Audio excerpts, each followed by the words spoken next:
Bonjour à tous et bienvenue dans cette nouvelle vidéo. Aujourd'hui je vais vous parler du Honor 9X, c'est un smartphone qui est commercialisé à 249 €, donc un prix plutôt agressif. Alors ça n'est pas le smartphone le plus attendu de l'année, ça n'est pas le smartphone le plus performant, le plus abouti, mais après comme la période de Noël approche, je pense que c'est un produit qui peut intéresser pas mal de monde. Il a un placement tarifaire plutôt agressif, il a des performances qui restent relativement honorables, un très bon écran pour le prix auquel il est proposé, et un appareil photo qui, de jour, donne des résultats plutôt concluants. Alors ce smartphone, je l'ai réceptionné tout récemment, il m'a été envoyé par Honor pour vous faire une présentation parce qu'il n'a pas forcément une couverture commerciale et publicitaire très importante. De ce fait-là, ils ont proposé que je vous le présente et c'est ce que je vais faire aujourd'hui. Donc on va bien sûr faire un petit tour de la boîte, on va bien sûr parler du design du smartphone, de ses performances et de ses caractéristiques techniques. Et après ça, je vous ferai un petit retour sur les points forts et les points faibles de ce smartphone selon moi et savoir si c'est vraiment un bon produit à acheter pour les fêtes de fin d'année, etc. Donc n'hésitez pas à me rejoindre sur Instagram et sur Twitter et également à vous abonner à ma chaîne YouTube si ce genre de vidéo vous intéresse. Et c'est parti pour la présentation. Donc sur la face avant du coffret, on retrouve comme d'habitude un petit visuel du smartphone, on détecte directement la caméra pop-up, la caméra frontale, donc ça veut dire que c'est un écran qui prendra une très grosse partie de la face avant du produit. Du coup pas d'encoche, pas de perçage dans l'écran, ça donne un design qui est vraiment abouti, plutôt haut de gamme pour le coup et qui est plutôt réussi. Le nom du smartphone du coup, Honor 9X. Et sur la tranche de la boîte, on retrouve pas mal d'informations, donc bien sûr c'est une version 128 Go d'espace de stockage, 4 Go de RAM, version Sapphire Blue, il y a une autre version qui est également noire, disponible dans le commerce en France. Et comme toujours chez Honor et chez Huawei en général, ce sont des smartphones qui sont dual SIM. Alors à l'ouverture de la boîte, on tombe directement sur le smartphone, là bien sûr le packaging est un petit peu moins haut de gamme que sur un smartphone vendu un petit peu plus cher. On n'a pas droit à un beau film de protection qui met en avant la plupart des caractéristiques techniques de ce smartphone. Il est emballé vulgairement entre guillemets dans un sachet plastique. Après ça n'est pas dérangeant dès lors que le smartphone est en bon état lorsque vous le déballerez. Dans le coffret bien sûr on retrouve une épingle afin d'extraire le tiroir nano SIM dans lequel on peut mettre soit deux cartes nano SIM, donc une carte pro et une carte perso par exemple, ou alors une carte nano SIM et une carte micro SD afin d'étendre la mémoire qui de base est de 128 Go, et cette carte mémoire peut aller jusqu'à 512 Go de capacité. Et comme toujours, ou très souvent du moins chez Honor et chez Huawei, on retrouve une coque de protection en plastique souple. C'est toujours très intéressant, surtout sur ce type de smartphone un petit peu exotique qui n'ont pas forcément une distribution d'accessoires physiques en magasin très répandue, de pouvoir protéger son smartphone dès son déballage. Et l'autre point intéressant de ce type de coque, c'est bien sûr que ça gomme un petit peu le delta entre le haut des capteurs photo et la coque du smartphone, donc ça évite un petit peu, ou tout du moins ça réduit l'effet bancal du smartphone lorsque vous le poserez sur une table. Dans cette version démo, il n'y en a pas, mais bien sûr vous trouverez également un document lié à la garantie de l'appareil et également un guide d'utilisateur lors du déballage de votre smartphone si vous l'achetez dans un commerce en France. Ensuite on tombe sur un bloc chargeur comme toujours, alors là pas de compatibilité avec la technologie Supercharge, c'est un bloc chargeur qui a une puissance de 10 watts, donc c'est plutôt contenu, mais après dans cette gamme de prix ça n'est pas vraiment étonnant. Quoi qu'il en soit, ce smartphone a une énorme batterie de 4000 mAh, ça veut dire que le chargeur mettra environ 1 heure pour charger 50% de son autonomie et 2 heures pour passer de 0 à 100%, ce qui est plutôt long. Quoi qu'il en soit, avec un chargeur de cette technologie-là, ça n'est pas étonnant. Ensuite, point intéressant, on retrouve un câble de chargement et c'est bien un format USB Type C 2.0, donc enfin Honor a abandonné le micro USB sur les smartphones milieu entrée de gamme, donc ça c'est vraiment intéressant. Et ce câble est d'une longueur plutôt confortable. Exemplaire de presse oblige, les écouteurs ont bien sûr disparu de la boîte d'origine, mais rassurez-vous, si vous faites un achat sur ce smartphone, vous aurez bien sûr des écouteurs. Ce smartphone est d'ailleurs équipé d'une prise mini jack 3.5.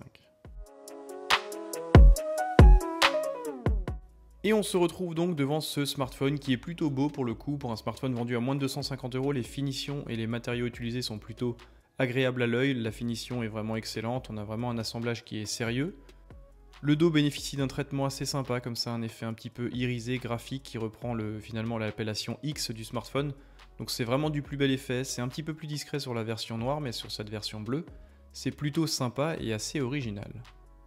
Donc au dos du smartphone, on retrouve cette coque en plastique pour le coup, elle est assez sensible aux marques de doigts, on retrouve bien sûr le logo Honor, un lecteur d'empreintes dorsale pour le coup, donc pas de lecteur d'empreintes sous l'écran pour une fois, c'est assez rare, mais finalement cette technologie est encore assez peu utilisée sur les smartphones d'entrée de gamme. Et on retrouve également ce module photo équipé de 3 capteurs photo ainsi que d'un flash LED. Alors le premier capteur photo et le capteur photo le plus connu sur ce smartphone, c'est un capteur Sony IMX582, donc à ne pas confondre avec le 586 qui est destiné aux smartphones plus haut de gamme. Quoi qu'il en soit, ça reste un capteur de 48 mégapixels équipé d'une optique à f1.8 d'une focale de 26 mm.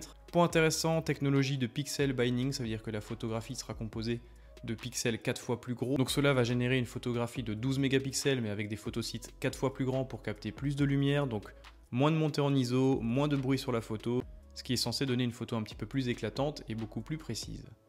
Le second capteur photo est un capteur quant à lui de 8 mégapixels, c'est une focale ultra grand angle de 17 mm avec une optique à ouverture f2.4. Ça nous donne un champ d'ouverture de 120 degrés, donc là encore comme je le dis souvent, pas forcément très fan de ce type de focale, mais ça permet par exemple de faire des photos assez créatives.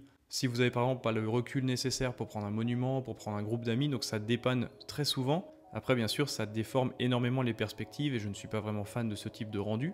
Quoi qu'il en soit, ça apporte une polyvalence au smartphone. Et enfin, le troisième capteur qui est un capteur de 2 mégapixels équipé d'une optique à ouverture f2.4. Celui-ci n'entre en ligne de compte que pour générer un flou d'arrière-plan autour du sujet, donc générer un bokeh comme si vous faisiez une photo avec un appareil photo réflexe avec une optique avec une ouverture assez intéressante. Donc ça génère ni plus ni moins qu'un flou numérique autour du sujet pour détacher le sujet du fond de la photo. C'est une technologie aujourd'hui qui est largement utilisée et largement connue du grand public. Et enfin, pour terminer avec ces capteurs photo, vous avez la possibilité de filmer en Full HD, donc 1080p à 30 et 60 images secondes. La 4K n'est malheureusement pas disponible sur ce smartphone. Petit bémol concernant la vidéo, la stabilisation n'est disponible que jusqu'en 720p, donc que jusqu'en définition HD. Sous le module photo, on retrouve un petit marquage AI caméra, donc bien sûr l'intelligence artificielle fait partie du développement de ces photographies, donc c'est plutôt intéressant. Il y a une reconnaissance de scène, il y a bien sûr une meilleure gestion du mode portrait, une gestion du mode nuit, etc. Donc comme sur la plupart des smartphones aujourd'hui. Néanmoins, pas de mise en avant des focales ou des ouvertures sur ce smartphone. Sous ce module photo, on retrouve bien sûr un flash LED. Sur la tranche du smartphone, on retrouve bien sûr un bouton de contrôle volume plus et moins avec le bouton Power. Sur la tranche inférieure, on retrouve une grille pour le haut-parleur, la connexion en USB type C 2.0, un microphone extérieur et bon point sur un smartphone fin 2019, une prise mini jack 3.5. Sur la tranche opposée, il n'y a absolument rien, ni tiroir ni bouton. Et enfin, sur la tranche supérieure, on retrouve bien sûr le tiroir dans lequel se cache la caméra pop-up de 16 mégapixels équipée d'une optique à ouverture f2. Il faut compter environ une seconde et demie pour son déploiement. Donc cela n'est pas catastrophique, mais il faut quand même en avoir conscience. Et on retrouve le tiroir dans lequel on peut mettre 2 cartes nano SIM ou une carte nano SIM plus une carte micro SD pouvant aller jusqu'à 512 Go. Sur la face avant, on retrouve ce très bel écran de 6,59 pouces, définition Full HD+, donc du 2340 par 1080 pixels. Cela nous donne une densité de 393 pixels par pouce environ, ce qui est largement suffisant pour une utilisation classique. Le taux d'occupation de la face avant est plutôt excellent, aux alentours de 86-87%. C'est principalement lié au fait qu'il y ait un menton relativement compact et aucune encoche sur cet écran. Et la technologie d'affichage, c'est bien sûr du IPS LCD, pas de technologie AMOLED sur ce smartphone.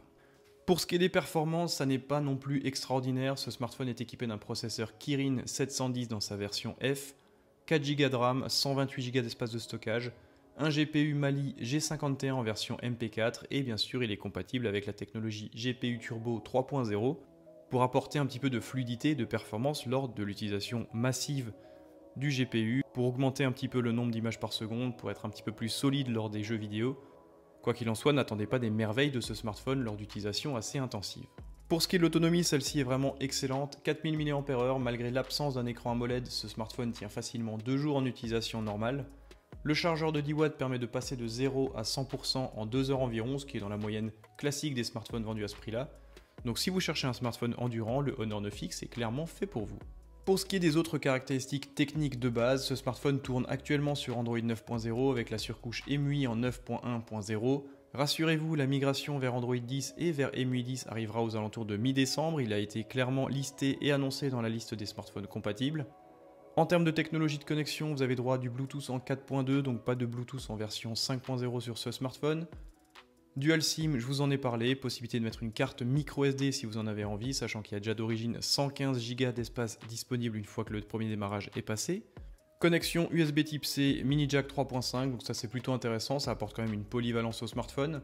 Pas de certification d'étanchéité IP67 ou IP68, donc n'allez pas le mettre dans l'eau ou l'immerger, ça ne fonctionnera pas. Évitez de vous en servir également lors d'une pluie battante, surtout avec ce capteur escamotable qui laisse rentrer pas mal d'humidité.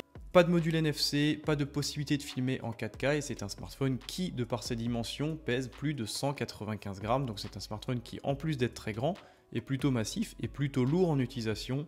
Il est plutôt massif et il se fait assez bien remarquer. Donc l'interface pour l'instant elle est toujours pas sur Android 10.0, donc je ne vais pas vous faire une présentation ou une démonstration de cette interface. Vous savez vraiment ce que je pense déjà de la surcouche EMUI en version 9.1.0, c'est pas une surcouche que j'affectionne, c'est vraiment assez old school, c'est vraiment une surcouche qui commence à dater et qui commence un petit peu à saouler je trouve sur ces différents smartphones. Fort heureusement ce smartphone va passer sur la version 10. Cela va en plus apporter le mode son, il va certainement gagner un petit peu en fluidité, gagner un petit peu en performance, sachant que pour l'instant c'est vraiment un smartphone qui n'est pas à la hauteur du Redmi Note 8 par exemple en version Pro de chez Xiaomi, qui est vendu à un tarif similaire.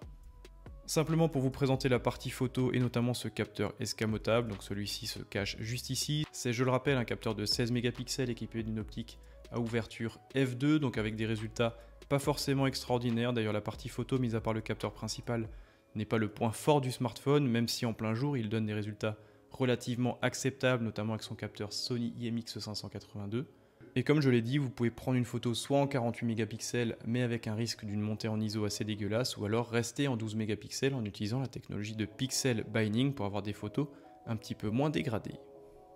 Donc rapidement les points forts et les points faibles de ce smartphone, donc vous l'aurez compris, l'autonomie 4000 mAh elle est vraiment excellente, pourtant l'écran est plutôt grand, il bénéficie d'une définition Full HD et il n'est pas équipé d'une technologie AMOLED. Quoi qu'il en soit, aucun problème pour tenir 2 jours en fonctionnement normal. L'écran est plutôt de bonne qualité, bien lumineux, les couleurs sont plutôt assez agréables à l'œil, donc ça c'est vraiment un gage de qualité et c'est assez intéressant à ce prix-là. Les photos avec le capteur principal de 48 mégapixels en plein jour sont plutôt bonnes quand même, il faut quand même le reconnaître, c'est un capteur qui est pas mal performant, qui est plutôt bien géré, surtout que la surcouche et le post-traitement est plutôt bon sur ce smartphone pour le coup. Et enfin, le quatrième gros point fort sur ce smartphone à ce prix-là, c'est bien sûr d'avoir accès à EMUI 10 qui devrait arriver mi-décembre, fin décembre 2019. Pour ce qui est des points faibles, il y a bien sûr les performances parce que le Kirin 710F n'est pas forcément au niveau, 4 Go de RAM ça commence à faire un petit peu aujourd'hui. Donc ce smartphone à 249 € se place directement en face d'un Xiaomi Redmi Note 8 en version Pro qui est beaucoup plus performant pour le coup. Donc si vous êtes un petit peu un gamer ou si vous voulez utiliser des applications assez gourmandes, ne passez pas sur le Honor 9X, vous n'en serez pas satisfait. Le deuxième point faible, ce sera la photo, mais cette fois-ci de nuit. À ce prix-là, ça n'est pas forcément déconnant, mais beaucoup de monde aujourd'hui commence à s'intéresser à ces fonctionnalités de photo en mode nocturne. Ce smartphone, même s'il bénéficie d'une intelligence artificielle et d'un mode nuit, ne fait pas des merveilles dans ce mode-là. Quoi qu'il en soit, il s'en sort beaucoup mieux que le Honor 8X par exemple. Et enfin, le dernier point faible qui concerne encore une fois la photo, ce sera le mode portrait. Celui-ci est plutôt aléatoire, il a un petit peu de mal à détourer, un petit peu mal à conserver les détails. Ça n'est pas dramatique, ça plaira forcément à un public assez jeune qui n'est pas trop regardant sur la qualité générale et qui n'a jamais fait de photographie avec un vrai appareil photo comme celui-ci par exemple. Mais sachez que ça n'est clairement pas au niveau d'un Pixel 3a qui est vendu à peine 100 € plus cher aujourd'hui. Je vous remercie d'avoir regardé cette vidéo, n'hésitez pas à me dire dans les commentaires si ce smartphone peut vous intéresser ou non. À 249 €, ça n'est clairement pas un mauvais smartphone, après la concurrence devient vraiment rude sur ce secteur. Ce smartphone a pas mal d'arguments, déjà un très bel écran, un capteur photo plutôt prometteur et une excellente autonomie, mais il reste quand même assez désuet en termes de performance, donc si vous êtes un gros gamer ou si vous utilisez des applications assez solides, passez peut-être sur un smartphone de la marque Xiaomi ou un smartphone Oppo ou encore mieux un Pixel 3a par exemple, un petit peu plus cher certes mais beaucoup plus abouti pour le coup. Sinon, si vous cherchez simplement un nouveau smartphone, si votre Honor 8X commence à être fatigué, ce 9X fera parfaitement l'affaire. À ce prix-là, ça reste un produit intéressant qui propose de belles choses malgré tout. Merci d'avoir regardé cette vidéo, n'hésitez pas à me suivre sur mes réseaux sociaux, Twitter et Instagram et à vous abonner à ma chaîne, c'est que comme ça que je pourrai continuer à vous faire des présentations assez intéressantes. Merci d'être toujours plus nombreux et à très bientôt.